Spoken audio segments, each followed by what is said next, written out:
Good day to everyone. My name is Mike, and I'm going to talk to you about water, which normally passes everyone's lips from time to time. But if you didn't drink some form of liquid, you would not last very long at all. Dehydration is a big killer and can happen quickly, so my recommendation is to drink. My personal problem is I don't drink enough, and we humans do need a decent amount of water to function. So after having a little look round, I found that a fair few people had taken up drinking water. In fact, they are drinking a gallon a day, mainly to see if the benefits that come with it are true and work.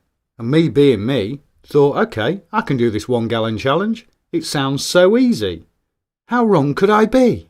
Therefore, I will explain to you the benefits of drinking a gallon of water a day and give you an insight on how it affected me over a 2-week period, and if I saw any change in drinking pure H2O. Blub, blub, blub. How much is a gallon of water? Now, you can go out and buy a 1 gallon drinking bottle, so you can see how much you're actually drinking a day. Obviously, you fill it up in the morning and try and get through it during the day, before you go to bed. The problem with this is you can't really take it with you, if you have to go somewhere or go to work, even though it is the best way to make sure you're drinking the right quantity. But for me, I have to calculate it all, and note down what I was drinking, which worked for me, give or take a few millilitres.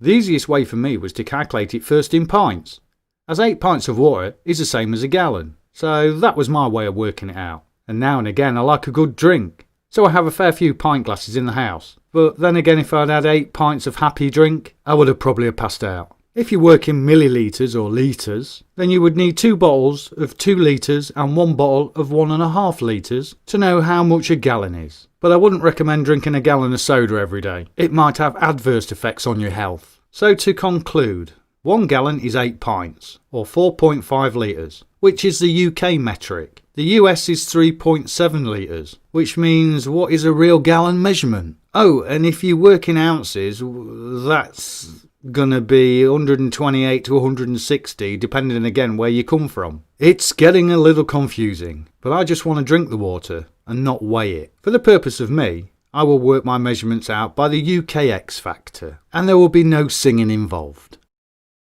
Blub, blub, blub. What are the benefits of drinking a gallon of water a day? Now, you can take these as a pinch of salt. They may not work for everyone, if they actually work at all. These are how some people have reported their results. And what you must take into account is how much exercise you do. Or if you work outside where it may be hot, your body will use up more water through sweat. More energy. Do you feel you're more alert during periods of the day where you've normally become tired and lethargic? Fewer headaches. Now, other factors might come into play, like lack of sleep, because now you're up half the night, needing the toilet. Fights bloating. Now, apparently you'll start to burn extra calories, because you're flushing your system out a lot faster. Weight loss. Possibly down to what I've just said, and not snacking so much, because now you're just completely full of water. Skin problems. Drinking water helps with your skin, makes zits and spots reduce. But I will have to say it won't make you look like a model. You'll still have to continue blaming your parents for your appearance. Under eye circles. Reduces the dark colour from under your eyes, making them lighter. But I love looking like I could just appear in any Green Day video. Improves brain functions. So I now need to tell the person who got my order completely wrong down in KFC to drink more water. Noted. Performance. Helps with all your joints by lubricating them. So really now you're able to do the 100 metres in less than 30 seconds, because you're heading for the toilet to pee. There are a host of things you might see, but because I'm only going to report on 2 weeks' worth, it might not be for me to experience all the benefits, if any. Blub, blub, blub. Support. There are a lot of people who have set up Facebook groups, or use Instagram and Twitter to report their own results, which probably helps others to maintain drinking a gallon a day. So if you're thinking of giving it a go, there are plenty of people you can chat with and compare your findings. So, right, on to my own experience with attempting to drink a gallon a day. First, I basically took an average of what I think I was drinking beforehand. And to be honest, it wasn't a lot. Less than 3 litres a day. And that was mainly hot drinks. A fair number of coffees. Oh, and my start-up drink of the day, which was a cup of tea. Yes, I'm British, I drink tea, so get over it. Saturday, day 1. The idea of drinking water to replace coffee is quite easy during the weekend, once you get accustomed to the taste. There is quite a number of people that don't like drinking straight water, so maybe you can add a hint of cordial juice, like orange. That might help, but then reduce it as you go along. So this was the amount of fluid I drunk on the first day, which was around 4.2 litres, just a little shy of the gallon. But the first thing you are going to find is that you'll be attending the bathroom a whole lot more. It doesn't hit you at first, but a few hours down the line, and bang, up and down like a yo-yo. I must have averaged around the 18-minute mark.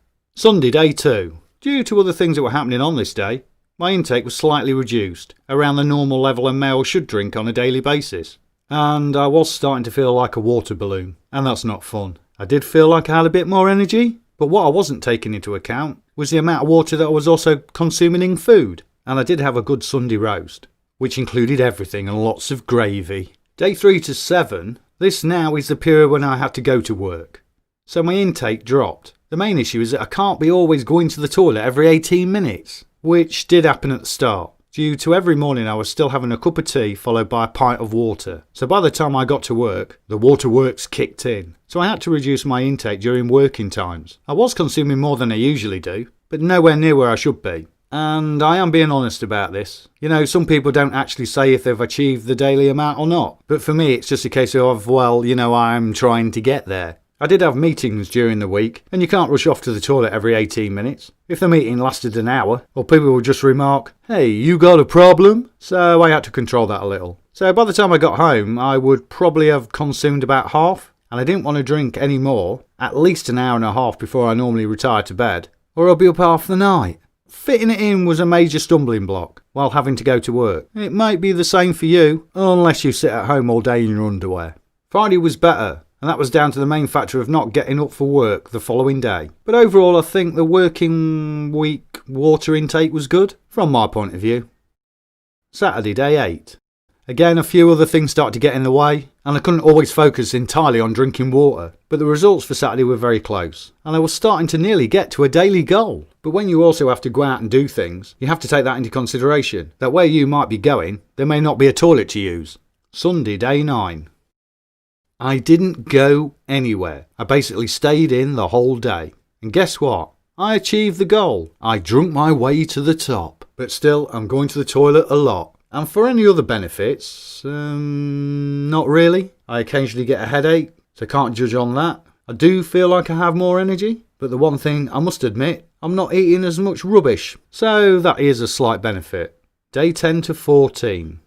Back to work. And from Monday to Wednesday, my intake was very much the same as the week before. And I have explained my reasons. Now, if I'd have taken 2 weeks off to do this, then the results would be different. But I wanted to do this where it was like your usual week, and anything else would have been given a false impression. On Thursday, I came very close to hitting the target. Now, if I include water that was in food, maybe I would have hit the target. But this is solely on liquid, and it was a much better result from the previous Thursday. Friday, I hit the target, which was tough going, and I did take on probably more at work than I usually do, so it helped overall. So generally the working week went better, and I averaged more water than the last week's attempt. But I am still not hitting the target every day. A day 15, yeah, I know, yeah. I've included my Saturday result as well, because today is now Sunday, and I'm compiling my notes on this for the video. And as you can see, I nearly made it 2 days in a row. My conclusion. So I didn't actually hit the 1 gallon a day every day. But this for me is not as easy as I thought it was going to be. The fact what water you take in, some of it has to come out, and that hampered me, especially during my working hours. But overall I've been drinking a lot more water than I would normally do, which also included going to the toilet a lot more. I would say I would probably be averaging about 4 litres, which is an extra litre more than my 3. Benefits, I'm not really seeing any, but I might give it a little bit more time and carry on. I hope this video helps out anyone who plans to give it a go and try it out. Or maybe you've been doing it, and I would also like to know your thoughts. Thanks for watching. I'll see you all again soon.